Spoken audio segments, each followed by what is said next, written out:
Mas eu quero falar um pouco sobre nostalgia, sobre memória, sobre lembranças.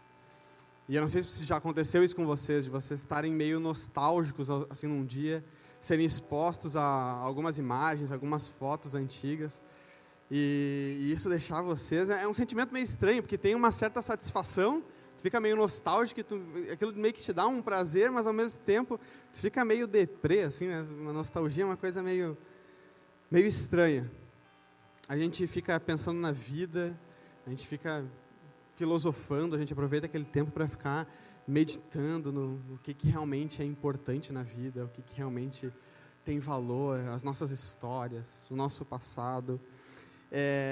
E dependendo assim do nível de nostalgia que você esteja vivendo, é meio pedagógico, porque realmente tu começa a valorizar algumas coisas que até então tu não dava valor. Começa a realmente pensar assim, cara, aquele tempo que eu vivi foi um tempo muito bom, foi um tempo muito especial. Então, gera assim uma reflexão legal, só que a nostalgia, dependendo do nível também, ela pode ser um pouco perigosa. E olha só o que o dicionário já nos diz sobre a nostalgia. Fala assim: saudades de algo, de um estado, de uma forma de existência que se deixou de ter, desejo de voltar ao passado, estado melancólico devido a aspirações e desejos nunca realizados. Sabe aquela coisa, saudade do que a gente não viveu? Tipo isso. E o terceiro que me deixa ainda mais preocupado é estado de tristeza sem causa aparente. Então, a nostalgia, ela nos deixa meio assim, meio grog, assim, meio down, assim, meio para baixo, e é estranho isso. E a nostalgia, ela pode ser também mentirosa. Olha só.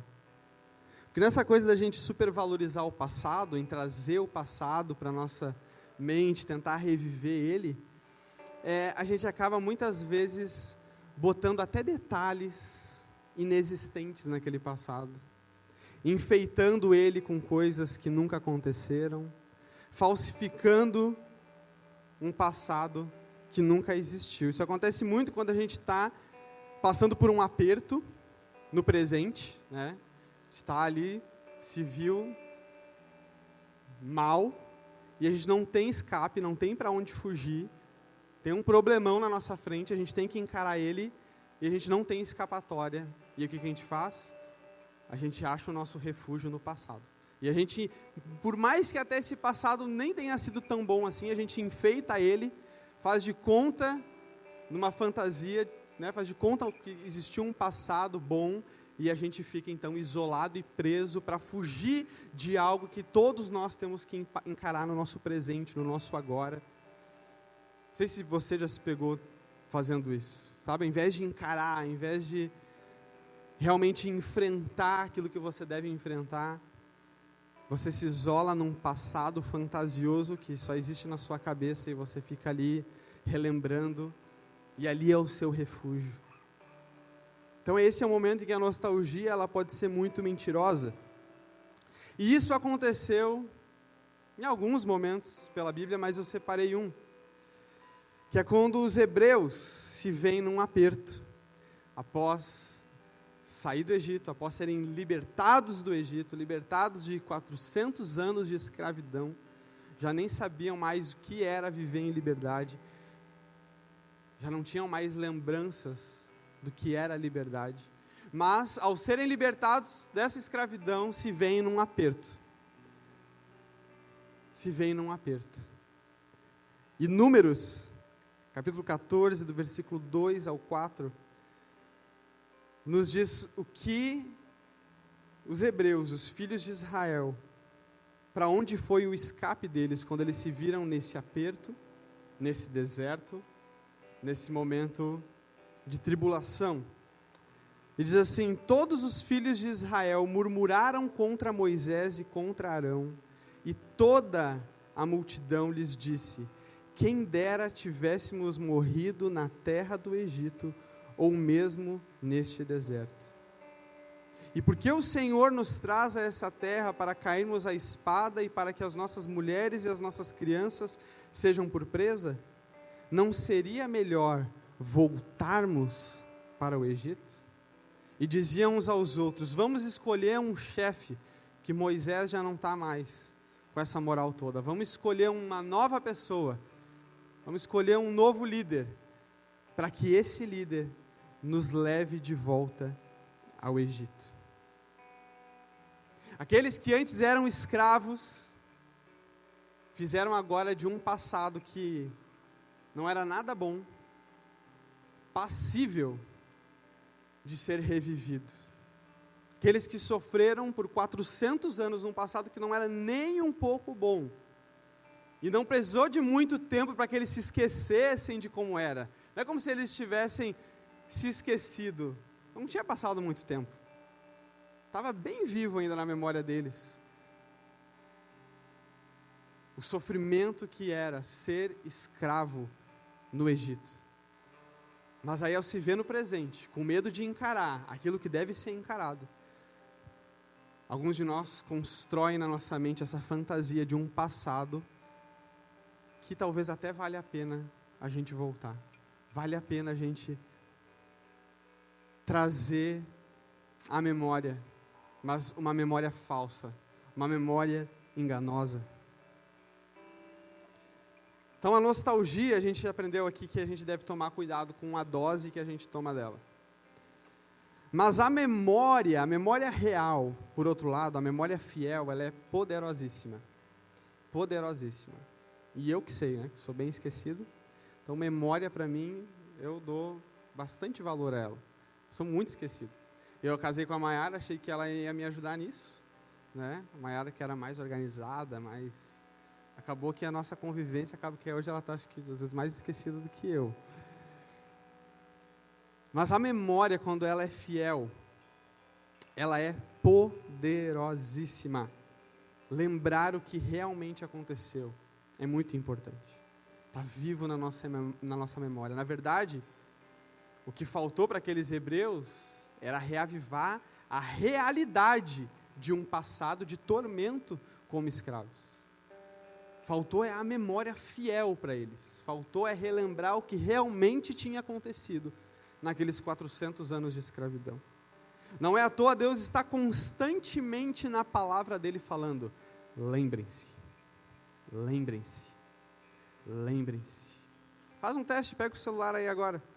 Pega o celular, abre aí o aplicativo da Bíblia e pesquisa aí, lembrem-se, ou se lembrem, ou talvez faça isso mais tarde. Você vai ver as inúmeras referências de Deus, o próprio Deus pedindo: lembrem-se.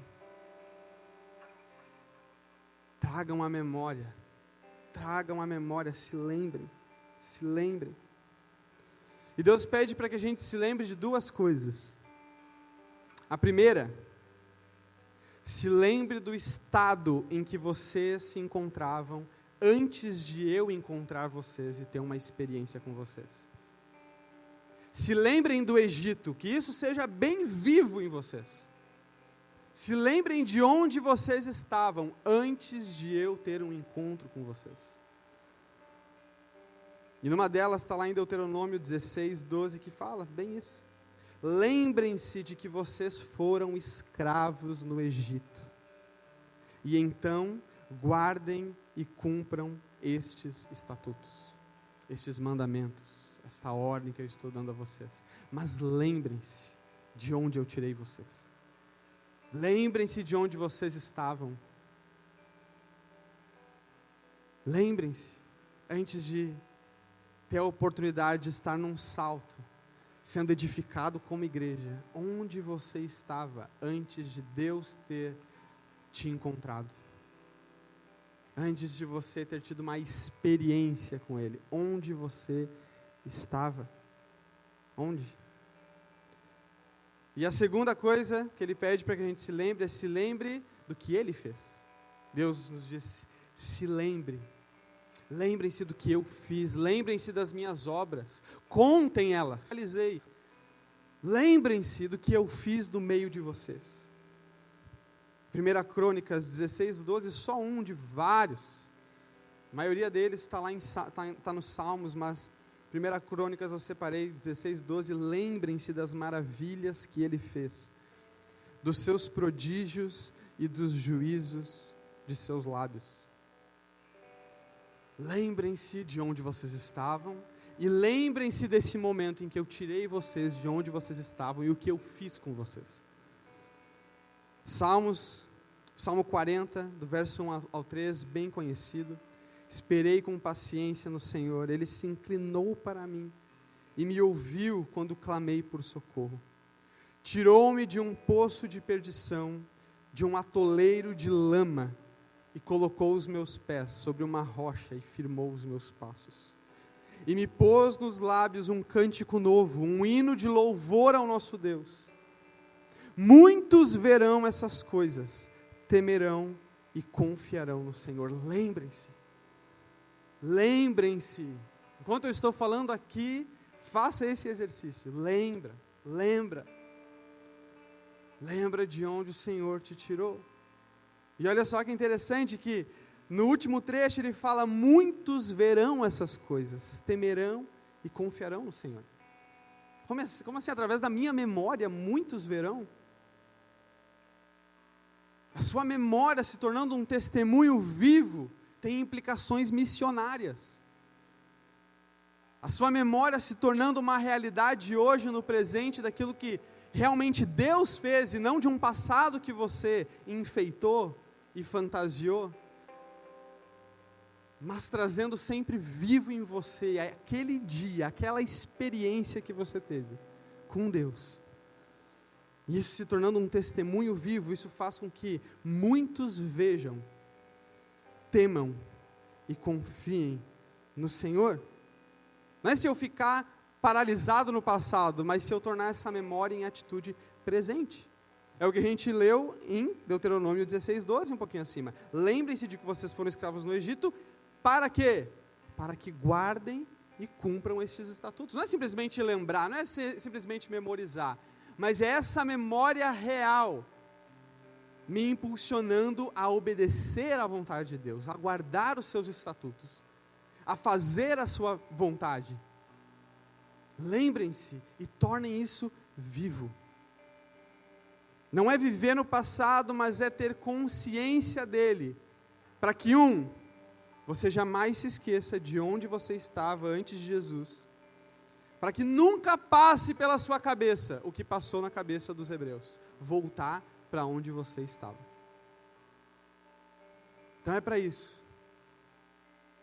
Primeira coisa, uma memória viva, para que nunca passe pela sua cabeça, por uma falsa nostalgia, viver o que você vivia no seu passado. Ah, mas eu nasci na igreja, eu não tive esse passado. Olha, se você está tendo esse pensamento nesse momento, tem grandes chances de você ainda estar nesse passado, e de Deus ainda não ter te encontrado. Porque independente de onde você nasceu, se você é cristão desde sempre, se você é filho de crente desde sempre, há aquele momento, há aquele dia, onde você reconhece que você era um escravo no Egito.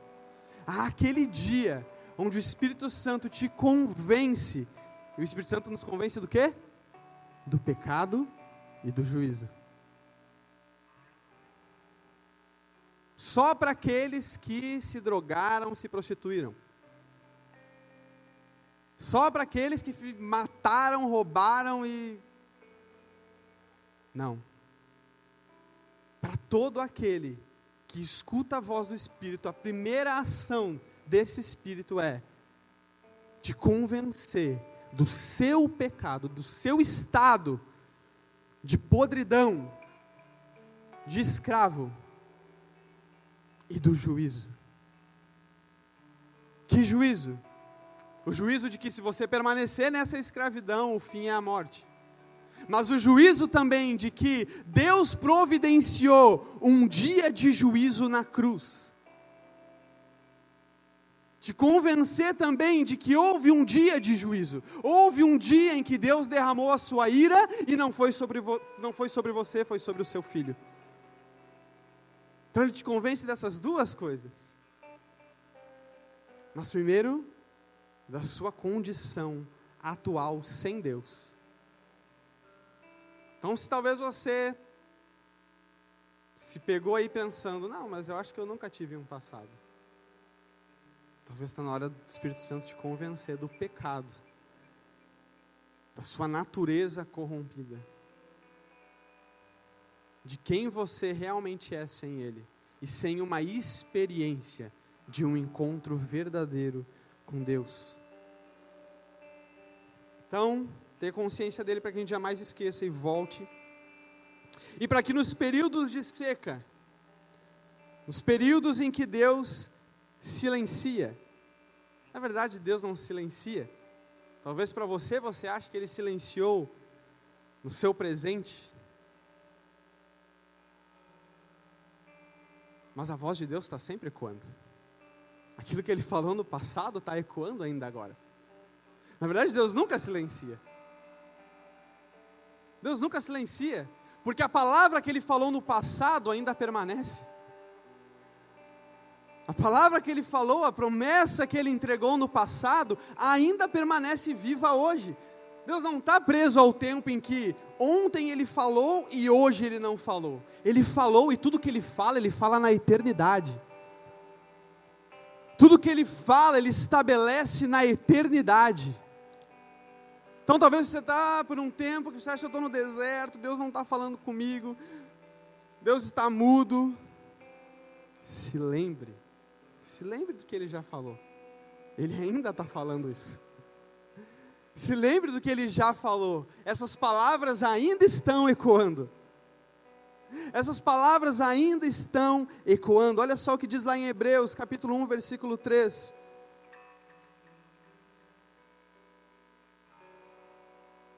O Filho, que é o resplendor da glória de Deus, e a expressão exata do ser de Deus, sustenta todas as coisas pela sua palavra poderosa. Não importa se hoje, até agora, Pedro já falou, o Minho já falou, ainda não escutei, ainda não senti, eu ainda não... Deus já falou, na verdade. Ele já estabeleceu primeiro, pela sua própria palavra. Aquilo que você pode abrir agora na sua frente e buscar, aquilo que Deus está falando já, e já falou, e já estabeleceu. Mas também você pode buscar e se lembrar das suas experiências que você já teve com Deus. Daquilo que talvez você categoriza como o ápice da sua vida espiritual, e que talvez tenha uma nostalgia aí, talvez é meio enganosa, talvez você está fantasiando uma vida espiritual que você teve no passado. Mas Deus ainda está falando hoje, gente. Apenas se lembre. Ao trazer à memória a palavra de Deus, é trazer a palavra de Deus. É trazer ao seu coração o que Ele realmente está falando. E essa é a ministração que eu tenho para vocês. Sabe por quê? Porque eu queria que vocês se lembrassem do que Deus já falou, trouxessem à memória, e trouxessem para o agora, e trouxessem para o hoje, e deixassem o próprio Deus ministrar e falar no coração de cada um. Você pode simplesmente trazer a memória, e Deus está falando. Simplesmente traga à memória a palavra de Deus, e está aí a voz dele. Talvez você já esqueceu, mas há uma promessa muito linda do próprio Jesus, de um dos papéis também do Espírito Santo. Em João 14, 26, ao prometer o Consolador que viria, o Espírito Santo, Jesus fala, mas o Consolador, o Espírito Santo que o Pai enviará em meu nome, esse ensinará a vocês todas as coisas e fará com que se lembrem de tudo o que eu lhes disse. Quer trazer novidade de vida aos corações, mas a novidade talvez daquilo que Ele até já falou. Olha só.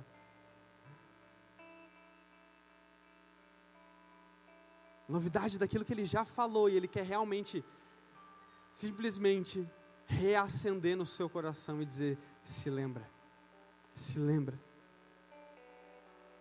É a ordem de Deus, lembrem-se, lembrem-se.